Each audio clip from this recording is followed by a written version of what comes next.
بسم الله الرحمن الرحيم. الحمد لله رب العالمين، والصلاة والسلام على الأتمان والأكملان على أشرف الأنبياء وإمام المرسلين نبينا وحبيبنا محمد وعلى آله وصحبه أجمعين ومن تبعهم بإحسان إلى يوم الدين وبعد. بینندگان عزیز و گرامی، سلام الله علیکم و رحمته و برکاته. باز هم با قسمت جدید برنامه گناهان کبیره، با کبیری دیگر، با گناه بزرگ دیگر خدمت شما عزیزان و سروران هستم. در این قسمت البته می خواهیم در مورد ترک نماز که یکی از بزرگترین گناهان کبیره هست و بالاتر از او حتی بعضی ها کسی که نماز را عمدن ترک می کند را به درجه کفر نیز حکمش صادر می کنند که انسان با ترک نماز کافر می شود. بعضی ها کافر می خوانند. واقعا این گناه خطرناک دیگری هست. برابر است که ترک نماز باشه یا ترک هر فریضه از فرایض الهی، چیزی را الله متعال بر مسلمان مثلا فرض کرده باشه و مسلمان آن فرض را انجام نده، ترک بکنه، واقعا این گناه بزرگی است. اگر انکار کرد کافر میشه. کسی که نماز را انکار بکنه، کسی روزه را انکار بکنه، کسی حج را انکار بکنه و غیره اوامر الله متعال و فرامین الله متعال را کسی انکار بکنه که نماز فرض نیست، با این عقیده انسان کافر میشه کسی انکار بکنه. اما کسی انکار نمیکنه، میگه ایمان دارم که الله متعال نماز را فرض گردانیده، روزه را فرض گردانیده، حج را بر کسی که استطاعت داره فرض گردانیده، اما خودش انجام نمیده از باب تکاسل و غیره. این انسان البته مرتکب گناه کبیره میشه در بقیه اوامر بر علاوه نماز. در مورد نماز حکم خاص دیگری است که در خلال این برنامه انشاءالله به آن میپردازیم. اما بقیه اوامر مثل روزه، حج، زکات و غیره را اگر کسی ایمان داره که فرض هست اما انجام نمیده، این مرتکب گناه بزرگ شده است. اگر انکار میکنه کافر میشه. اما نماز را که کسی ترک میکنه با وجودی که عقیده داره فرض است، آیا این کافر میشه نمیشه؟ اینجا حرفی داریم، اینجا گپی هست. الله متعال میفرماید که اعوذ بالله من الشیطان الرجیم فخلف من بعدهم خلف اضاعوا الصلاة واتبعوا الشهوات فسوف یلقون غیا.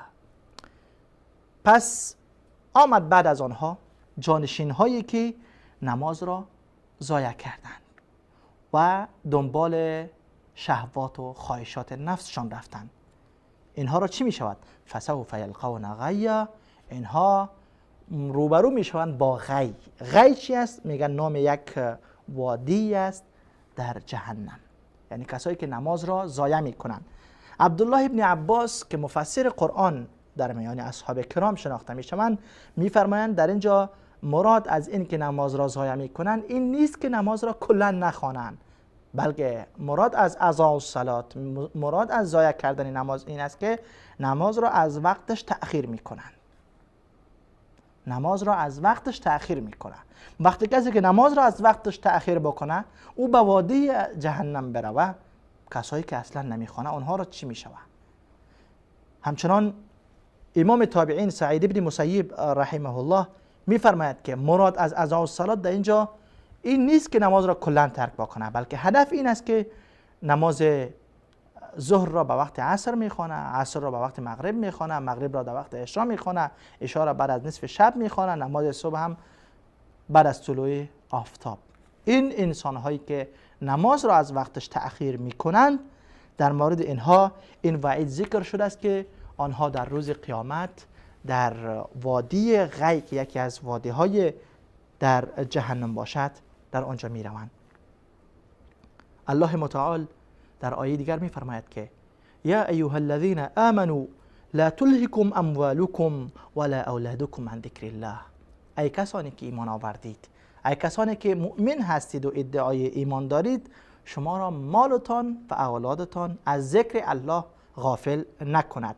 مراد از ذکر الله که در آیت می آید، اکثر مفسرین میگویند که هدف از این نمازهای پنجگانه است. پس ای مؤمنان شما را مالهایتان و اولادهایتان از نمازهای پنجگانه غافل نسازد. الله متعال در آیه دیگر از اهل جهنم برای ما حکایت می کند که با اهل جهنم، کسانی که در جهنم هستند، در دوزخ می سوزند در روز قیامت، از آنها پرسان می شود که ما سلککم فی سقر، شما را کی در جهنم چی چیز وارد کرد؟ جوابشان چی است؟ این خیلی تکان دهنده است. قالوا لم نک من المصلین، جهنمیان میگویند که ما از جمله نمازگزاران نبودیم، ما نماز نمیخواندیم، این بینمازی ما را به سقر یا به جهنم وارد کرده است. چقدر خطرناک است.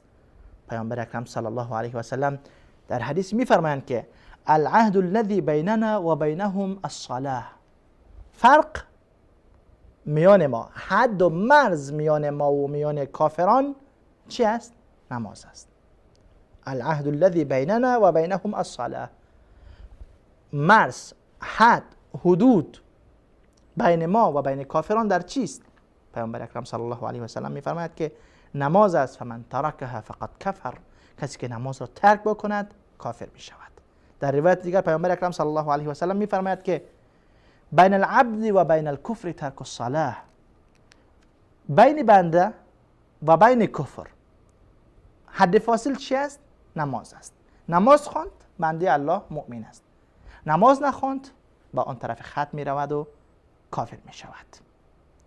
در صحیح بخاری آمده پیامبر اکرم صلی الله علیه و سلم می فرماید که من فاتته صلاة العصر حبط عمله، کسی که نماز عصر او ترک می شود. نماز عصر از ویژگی خاصی در میان نمازها برخوردار است و صلاة الوسطی که در قرآن کریم می آید مراد از او اکثر مفسرین می گویند که عصر هست.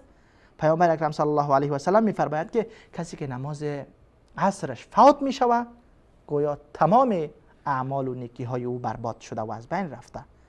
در سنن روایت است پیامبر اکرم صلی الله علیه و سلم می فرماید که من ترک الصلاة متعمدا فقد برئت منه ذمة الله، کسی که یک نماز را بدون عذر عمدن و قصدن ترک می کند یقینا او از ذمه الله متعال بیرون شده است.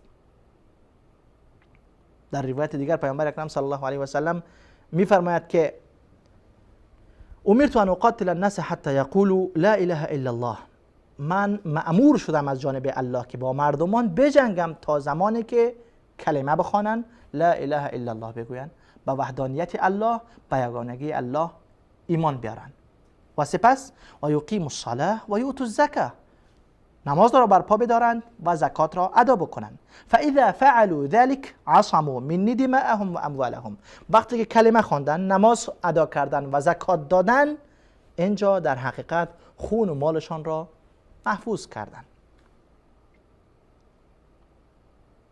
الا بحقها و حسابهم علی الله، مگر به حقش و حسابشان بر الله متعال است.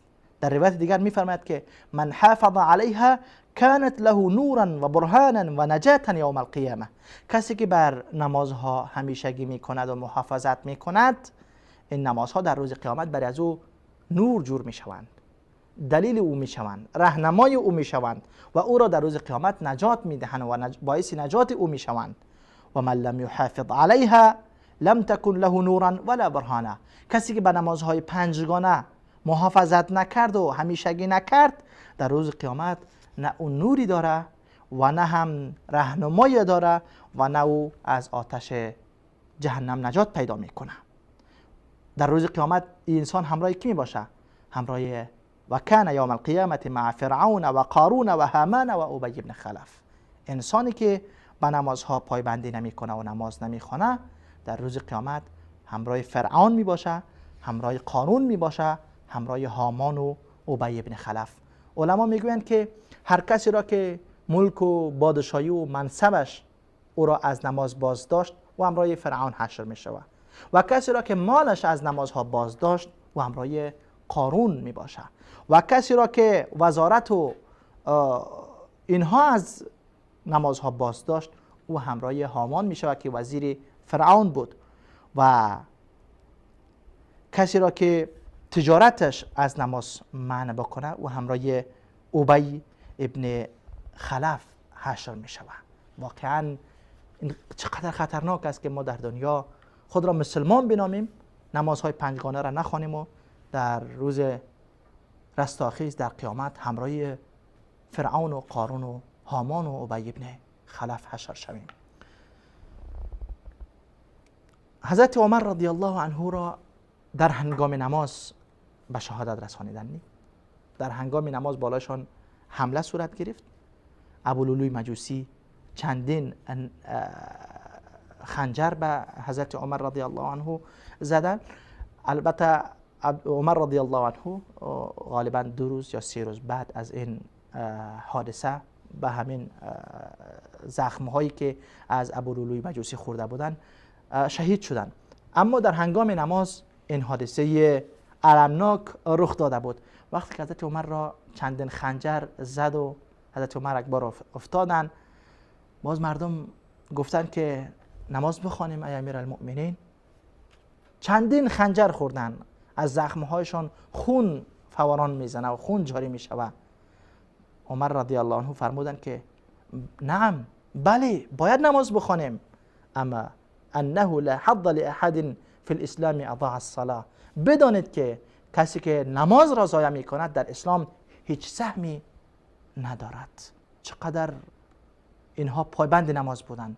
چندین خنجر به شکم و سینه و جسدشان اصابت کرده، از خونشان فوران میزنه و باز هم در فکر نماز هستند و میگویند که کسی که نماز را ضایع میکنه، نماز را ترک میکنه، او هیچ سهمی از اسلام نداره. عبدالله ابن شقیق تابعی است، میگوید که کان اصحاب رسول الله صلی الله علیه و سلم لا يرون شیئا من الاعمال ترکه کفر غیر الصلاه. عبدالله ابن شقیق میگوید که اصحاب رسول الله، یاران پیامبر صلی الله علیه و سلم، ترک هیچ عملی را کفر نمیدانستند بجز نماز. یعنی طبق عقیده یاران رسول الله صلی الله علیه و سلم کسی که نماز نمیخواند کافر میشد. عبدالله ابن شقیق میگوید که اصحاب رسول الله، یاران رسول الله صلی الله علیه و سلم، ترک هیچ عملی را کفر نمیدانستند. کسی که روزه نمیگرفت، اگر روز افطار میکرد، نمیگفتن کافر شد، مرتکب گناه بزرگ شده است. کسی که حج نمیکرد مرتکب گناه بزرگ شده است، اما نمیگفتن که کافر شده. اما وقتی که نوبت به نماز میرسید میگفتن کسی که نماز را ترک میکنه او کافر میشود. از علی رضی الله عنه در مورد خانومی پرسان شد که نماز نمیخواند. حضرت علی گفت من لم یصلی فهو کافر. کسی که نماز نمیخوانه او کافر است. همچنان از عبدالله ابن مسعود رضی الله عنه نقل شده که میفرمایند من لم یصلی فلا دین له. کسی که نماز نمیخوانه او دینی نداره. و عبدالله ابن عباس رضی الله عنهما میفرماید که من ترک صلاة متعمدا، کسی که من ترک صلاة واحدة متعمدا، کسی که یک نماز را عمدن و قصدن ترک میکنه، لقی الله تعالی و هو علیه غضبان. ای در هنگامی با الله ملاقات میکند و روبرو میشود که الله برای انسان بی نماز قهر میباشد، خشمگین میباشد. الله متعال قهر و غضب میکند بالای انسانی که یک نماز را عمدن و قصدن ترک میکند. چقدر این بیم ها، این وعید ها چقدر خطرناک است. ما بیایم بنگریم که پیامبر اکرم صلی الله علیه و سلم در مورد اطفال چی میگویند. نماز اطفال، پیامبر اکرم صلی الله علیه و سلم میفرماید که مروا الصبی بالصلاة اذا بلغ 7 سنین فاذا بلغ 10 سنین فاضربوه علیها. طفل وقتی که 7 ساله می شود او را به نماز امر بکنید. طفل وقتی که 7 ساله می شود مکلف نیست، بالغ نشده. ما در شریعت اسلامی مکلف کسی را می دانیم که بالغ شود، حداقل به سن 15 سالگی برسه. اما قضیه نماز فرق میکنه. طفل وقتی که 7 ساله شد باید او را به نماز امر بکنیم.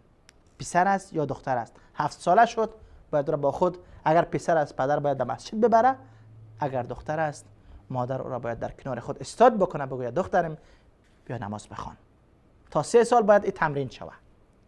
پسر به مسجد، دختر در کنار مادرش.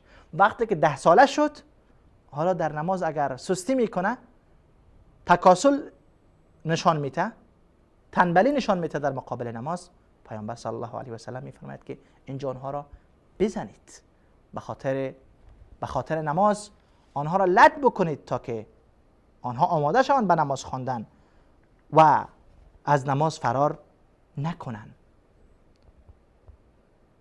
ما گفتیم که عبدالله بن شقیق گفت که اصحاب رسول الله صلی الله علیه و سلم غیر از ترک نماز هیچ عملی را حکم کفر را صادر نمی کردند مگر به کسی که نماز را ترک می کرد. همچنان بعد از اصحاب رسول الله صلی الله علیه و سلم ائمه دین، علمای بزرگی بر این عقیده و باور بودند که کسی که نماز را ترک میکنه کافر می شود. امام مالک، امام شافعی، امام احمد رحمه الله میفرمایند که کسی که نماز را ترک میکنه باید با شمشیر گردنش زده شود، یعنی باید حد بالای از او جاری شود، او را کشته شود چون نماز نمیخوانه. و از ابراهیم نخعی، از ایوب سختیانی، عبدالله بن مبارک، امام احمد بن حنبل و اسحاق بن راهوی، تمام این علما میفرمایند که کسی که نماز نمیخوانه او کافر است. و به حدیث پیامبر اکرم صلی الله علیه و سلم استدلال میکنند که پیامبر اکرم صلی الله علیه و سلم فرمودند که فرق میان ما، حد و مرز میان ما و کفر نماز است. کسی که نماز خواند از جمله ماست، مسلمان است. کسی که نماز نخواند او کافر است. حکایت هایی در مورد تارکین نماز خیلی زیاد است. یک حکایت از یک خانمی می شود در عهد موسی علیه السلام. حکایت چنین است که میگویند خانمی آمد نزد موسی علیه السلام، گفت ای موسی برای من استغفار بکن، از خدا بخشش بخواه، من گناهی بزرگی کردم. موسی گفت چه گناهی کردی؟ خانم گفت من اولا زنا کردم، بعد از زنا حامله شدم، طفلی به دنیا آوردم و این طفل را کشتم. حضرت موسی علیه السلام به قهر و غضب شدن، گفتن برو ای زن بدکار، برو از نزد ما، مبادا که عذاب الهی بیایه و شامل ما هم شوه. از اینجا فرار بگو که عذاب الهی بالای تو میایه و ما هم گرفتار میشیم. وقتی خانم از اینجا بیرون شد و رفت، جبریل آمد نزد موسی علیه السلام. گفت ای موسی چرا این زنی که به خاطر توبه آمده بود و استغفار آمده بود، چرا تو او را واپس کردی؟ آیا نمیدانی که بدتر از آن هم در میان امت تو هست؟ گفت ای جبرئیل بدتر از این زن کی بوده میتونه؟ زنی که هم زنا کرده و باز طفلی به دنیا آورده و طفلش را هم کشته، از این بد کی بوده میتونه؟ جبرئیل گفت که کسی که نماز را عمدن ترک میکنه. الله المستعان. در داستان دیگر از بعض سلف نقل می شود که خواهری داشت، خواهرش وفات کرد، خواهر را برد دفن کردن، جنازه کردن، خواهرش را دفن کردن. کم متاع و پولی که این شخص داشته در هنگام دفن کردن خواهر داخل قبر میمانه. بعدا به یادش میاد که آن مالش افتیده داخل قبر. رفت فردا تا قبر خواهرش را بکند و آن مالی که همراه میت از دفن شده و مانده اونجا اون را بیرون بکنه. وقتی قبرش را کند میگوید دیدم که در آتش میسوزد. از ترس قبر را زود بند میکند و دوان دوان طرف خانه میآید، میرود نزد مادرش، میگوید مادرم این دختر چه کار میکرد؟ مادرش گفت چه شده؟ گفت قصه را حکایت کرد که چنین مال من آنجا مانده بود، من خواستم از قبرش بیرون بکنم، دیدم در آتش میسوزد. مادرش گفت که او خواهرت در نمازها سستی میکرد، به نماز توجه نداشت. پس کسی که به نماز توجه نداره این گونه در عذاب قرار میگیره. ما قبلا آیت را خواندیم که از جهنمی ها پرسان میشود چه چیز شما را در جهنم وارد کرد؟ آنها گفتند که ما نماز نمیخواندیم. همچنان کسانی که نماز میخوانند، کسانی که ترک میکنند، خب گفتیم اقوال صحابه و علما رو در موردشان. اما کسایی که نماز میخوانند باید چند چیز را متوجه شوند. اول، ارکان نماز را باید درست انجام بدن.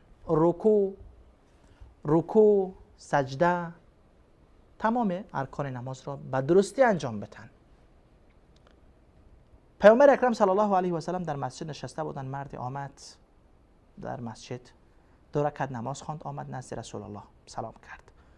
پیامبر سلامش را جواب داد، گفت برو نماز بخوان، تو نماز نخواندی. این مرد باز رفت، 2 رکعت نماز خواند، باز آمد سلام داد، حتما از نماز اولگی بهتر خواند.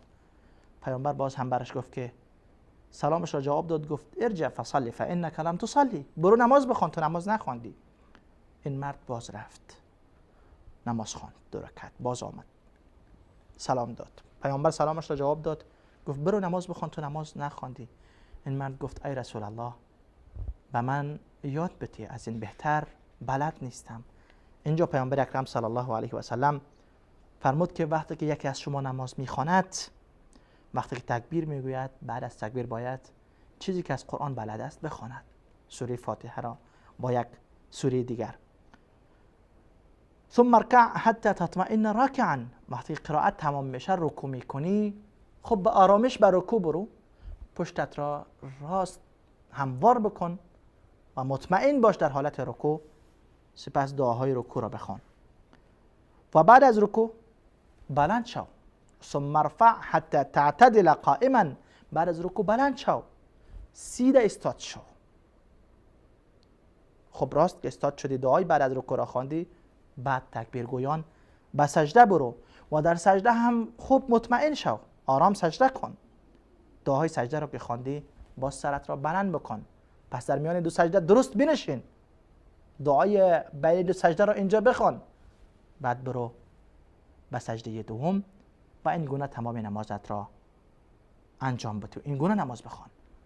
حالا کسایی که میاین اولا به تأخیر میاین، نماز را از وقتش تأخیر میکنن، باز وقتی که نماز میخوانن تیز نه رکوع درست، نه بعد از رکوع درست استاد میشن، نه سجده درست میکنن، نه در میان 2 سجده درست استاد میشن.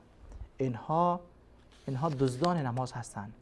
در حدیث دیگر پیامبر اکرم صلی الله علیه و سلم اینها را دزدان نماز معرفی میکنه. پیامبر اکرم صلی الله علیه و سلم میفرمایند که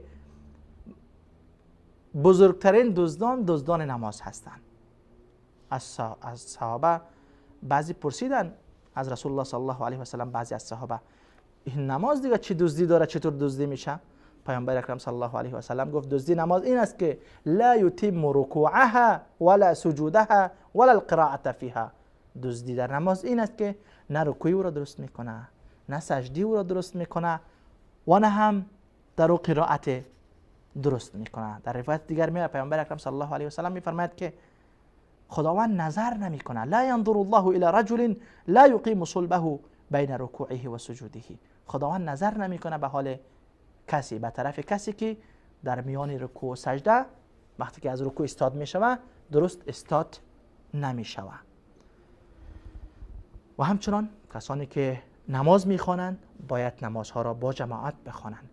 مساجد به خاطر این بنا شده که ما با جماعت رفته در مساجد نمازها را ادا بکنیم. البته خانم ها اجازه دارند که در خانه بخوانند، اما آقایان و مردان مکلف هستند باید به مسجد بروند و جماعت مسلمانان را حاضر شوند. از پیامبر اکرم صلی الله علیه و سلم روایت شده، پیامبر اکرم صلی الله علیه و سلم میفرمایند که حدیث در بخاری و مسلم است، من اراده کردم که به نماز امر بکنم یک کس پیش شوه، امام شوه و دیگران مقتدی از پشتش نماز بخوانند و من یک جماعتی را بگیرم، یک جماعتی از جوانان را هیزم جمع بکنن و من برم به سراغ خانه های کسانی که اهل آن خانه ها به نماز نیامدن، به جماعت نیامدن و خانه هایشان را بر سرشان آتش بزنم. اما این کار را به خاطر نمی کنم که در خانه ها اطفال هستند و زنان هستند. اگر اطفال و زنان در خانه ها نمی بودن، برای کسانی که به جماعت حاضر نمی شد، پیامبر اکرم صلی الله علیه و سلم می رفتن خانه های آنها را به سرشان آتش می زدن. پس امر جماعت برای مردها بسیار ضروری هست، البته قول راجی در این مسئله همین است که جماعت بر بالای مردها واجب است، نه سنت مؤکده که بعضی ها میگویند، چون این وعیدهایی که ذکر می شود برای سنت چنین وعیدهایی ذکر نمی شود. در حدیث دیگر می آید مرد نابینایی آمد نزد رسول الله صلی الله علیه و سلم، گفت ای رسول الله، من مرد نابینایی هستم، چشمم نمی بیند و کسی هم در خانه ندارم که مرا به مسجد ببرد. یعنی نابینا نیاز دارد به کسی که او را از دستش بگیره و مسجد ببره. گفت نابینا هستم و کسی هم ندارم در خانه که مرا به مسجد ببرد. آیا اجازه میتین برای من که در خانه نماز بخوانم؟ پیامبر اکرم صلی الله علیه و سلم دید که مرد نابیناست و راهنمایی هم نداره که او را به مسجد ببره. گفت درست است، اجازه است برای تو در خانه نماز بخوان. این مرد از اینجا از نزد رسول الله بلند شد و حرکت کرد. وقتی که حرکت کرد پس پیامبر اکرم صلی الله علیه و سلم این مرد را فریاد کرد، گفت بیا اینجا. آمد گفت آیا تو اذان را میشنوی؟ گفت بله اذان را میشنوم، گوشهایم درست است میشنوم. پیامبر اکرم صلی الله علیه و سلم گفت وقتی که اذان را میشنوی پس جواب بدی، یعنی بیا به مسجد به جماعت حاضر شو. وقتی که برای یک نابینایی که راهنما نداره پیامبر اکرم صلی الله علیه و سلم اجازه نمیدهند که نماز را در خانه بخوانه، پس کسانی که صحت و سالم و تندرست و جوان از نمازهای جماعت فرار میکنند چه عذری دارند؟ در داستانهای سلف اگر ما بریم، در داستانهای سلف وقتی که ما میبینیم مردانی را میبینیم که سبحان الله به چه حالتی آنها نمازهای جماعت را ترک نمیکردند.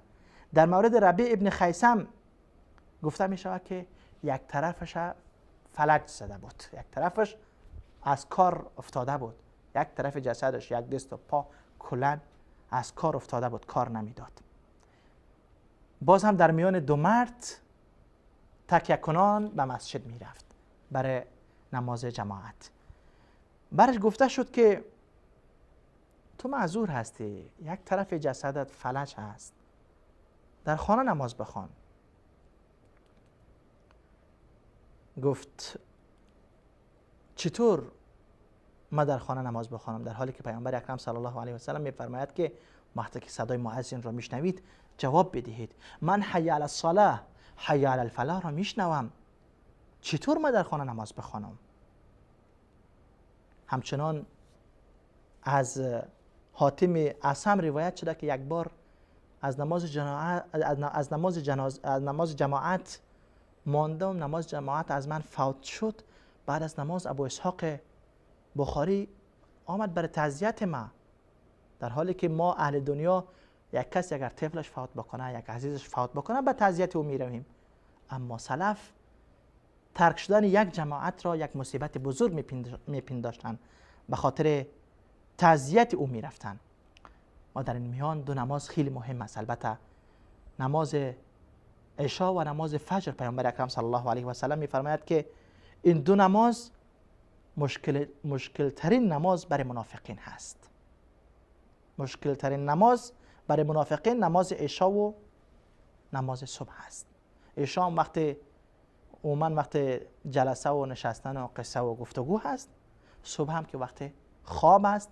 در این دو نماز منافقین حاضر شده نمیتونن.